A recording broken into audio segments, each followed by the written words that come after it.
As he attempted to see its face, darkness obscured it.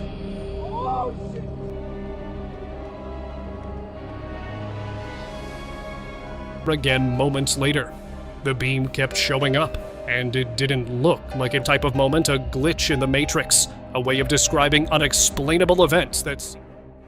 The Euphrates River, cradle of civilizations and battlefield of empires, is now revealing something far darker than anyone expected. As waters recede, explorers report a discovery that echoes straight out of the pages of Revelation. A cave hidden for millennia, sealed with stone, inside of which terrifying signs point to the prison of 4 fallen angels. Eyewitnesses describe unearthly sounds, shadowy figures, and relics that defy explanation. Is prophecy unfolding before our eyes? Could this be the countdown to the end? In this video, we dive into 8 shocking revelations linked to this mystery. Stay with us, and don't forget to like this video, share your thoughts in the comments, and subscribe to our channel so more people can see these signs. The moment the waters of the Euphrates receded, the land beneath it did not simply dry, it opened.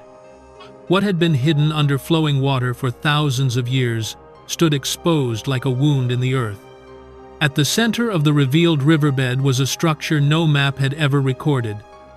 A massive stone entrance, squared and deliberate, embedded as if the river itself had once been its final lock. Explorers approaching the site immediately sensed something was wrong. The stone was not eroded like natural rock. It was cut, shaped, engineered. Broad steps descended into darkness. Each stair worn smooth, not by water, but by age. This was not a cave formed by nature. This was an entrance. As the team descended, torchlight flickered against walls that should not exist beneath a river. Then, the carvings emerged. Etched into the stone were towering figures, humanoid, yet unmistakably inhuman. Their proportions were distorted, their faces stern and alien. Most disturbing of all, each figure was bound in carved chains, the links biting into arms and torsos with unmistakable intent. These were not decorative images, they were warnings. Some explorers froze. Others whispered. Several refused to continue. Then came the moment no one was prepared for. From deeper within the cave, movement erupted. A figure fast, silent, and wrong was seen retreating into the darkness. Witnesses struggled to describe it, yet their accounts aligned. It moved upright, but its limbs were too long, its gait unnatural. When torchlight caught its face, its eyes reflected the flame, not like an animal, but like polished embers staring back. The encounter lasted seconds. That was all. But those seconds shattered every assumption the team had brought with them. This was not a bat, not a human, not a known creature. Some reported the air growing heavy, as if pressure had shifted. Others said they felt watched long after the figure vanished, as though something unseen lingered just beyond the torchlight, listening. The carvings on the walls suddenly felt less symbolic and more literal. Ancient scripture describes beings like this. Genesis 6 speaks of a time when the sons of God descended, producing the Nephilim hybrid beings whose corruption led to a judgment so severe it reshaped the world. According to biblical tradition, not all were destroyed. Some were restrained, bound, hidden, and now, beneath a drying river explicitly named in prophecy, a sealed structure, chained figures, and a fleeing presence force a terrifying question. Was this cave never meant to be discovered? Or was it meant to be opened only at the end? What the explorers encountered beyond the main chamber erased all doubt that this place was intentional. Branching from the cave like a vein cut into stone was a tunnel, long, narrow, and impossibly precise. Its walls were smooth, symmetrical, and measured, reflecting torchlight evenly. showing no chisel marks or signs of primitive labor. Whatever shaped this passage did not struggle with the rock. It ruled it. As the team moved deeper, the atmosphere shifted. The air grew colder and heavier, pressing against the chest, while sound behaved unnaturally. Footsteps echoed too slowly. Voices returned distorted, as if the corridor absorbed and reshaped them. Then, the noise began. At first it was faint, a low groan beneath breathing and movement. Some blamed wind, others heard metal dragging across stone. When the team stopped, the sound continued. It pulsed. Recordings later confirmed a rhythm too consistent for natural causes. Analysts described it as a heartbeat layered with something else, a cadence disturbingly close to chanting, not language, but intention. As the tunnel descended, restraints appeared. Grooves carved directly into the stone formed cuffs, loops, and anchor points, some bearing iron fragments fused permanently into the walls. These were not symbols. They were structural fixtures, designed to hold force over time. When the ceiling dropped lower and the sound intensified, several explorers reported dizziness and pressure behind the eyes, as if something ahead were pushing outward from the darkness. Many refused to continue. Scripture suddenly felt literal. Jude 1-6 speaks of angels bound in chains under darkness until judgment. Standing there, the words lost all abstraction. This was not a passageway. It was a containment corridor, built not to keep intruders out, but to keep something in, designed to last until a moment. And if the Euphrates is drying, then the question is no longer theoretical. What happens when a prison meant for eternity begins to open? Stay with us. What lies deeper in this tunnel changes everything. The chamber beyond the tunnel did not feel like a prison but a vault. As the walls widened suddenly into a circular room where the air stood unnaturally still, swallowing sound the moment it formed, as though the space itself resisted disturbance.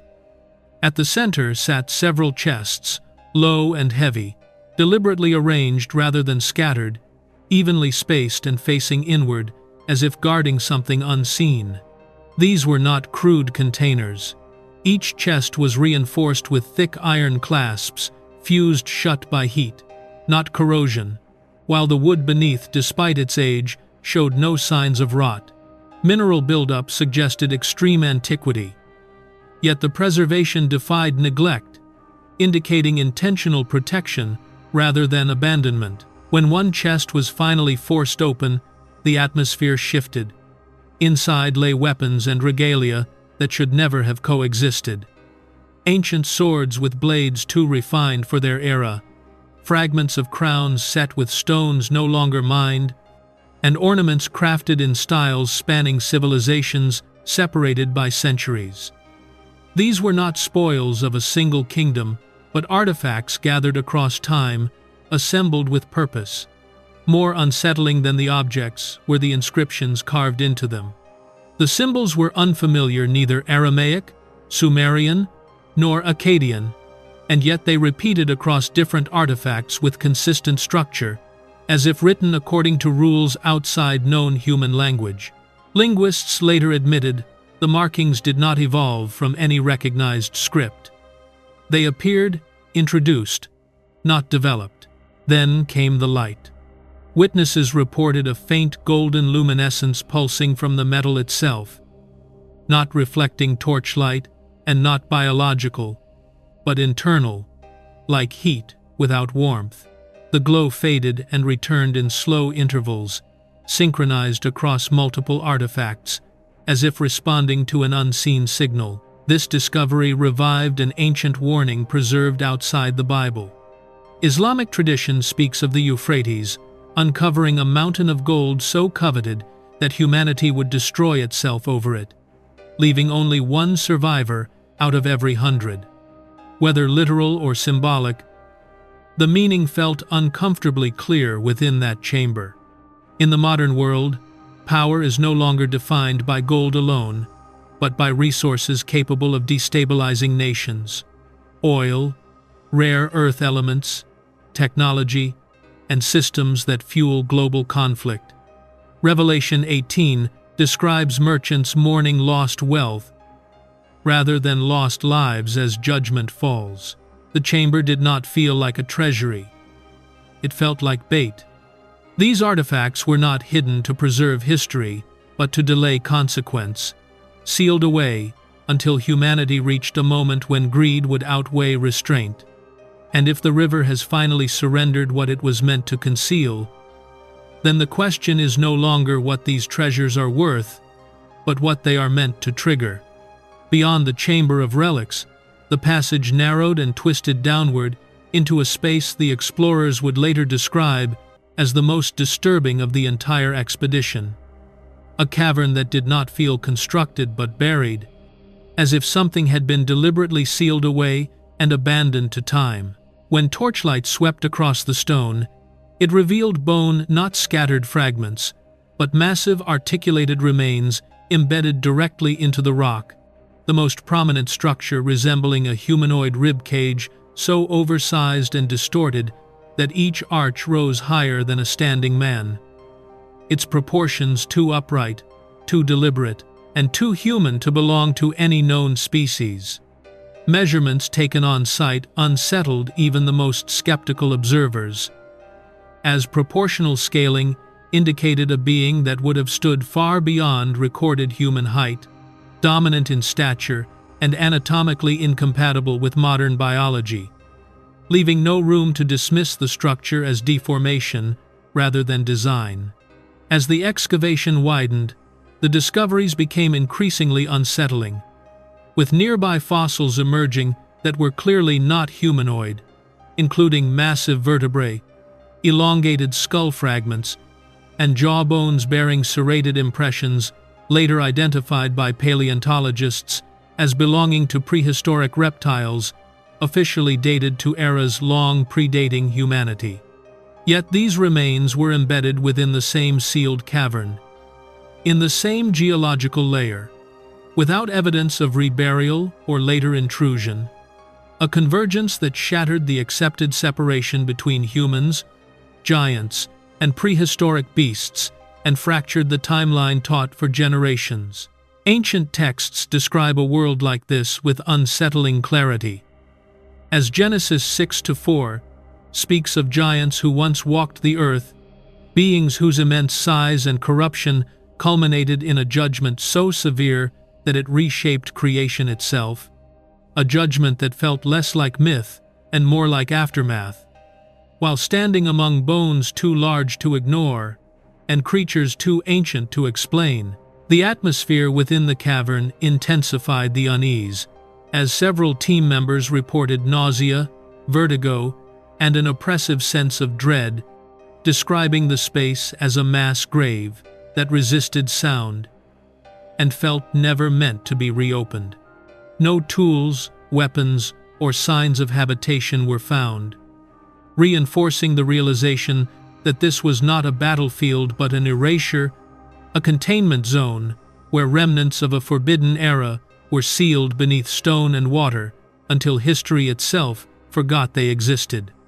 If such a world once existed, and if its remains are now surfacing beneath a river named in prophecy, then the question pressing forward can no longer be avoided.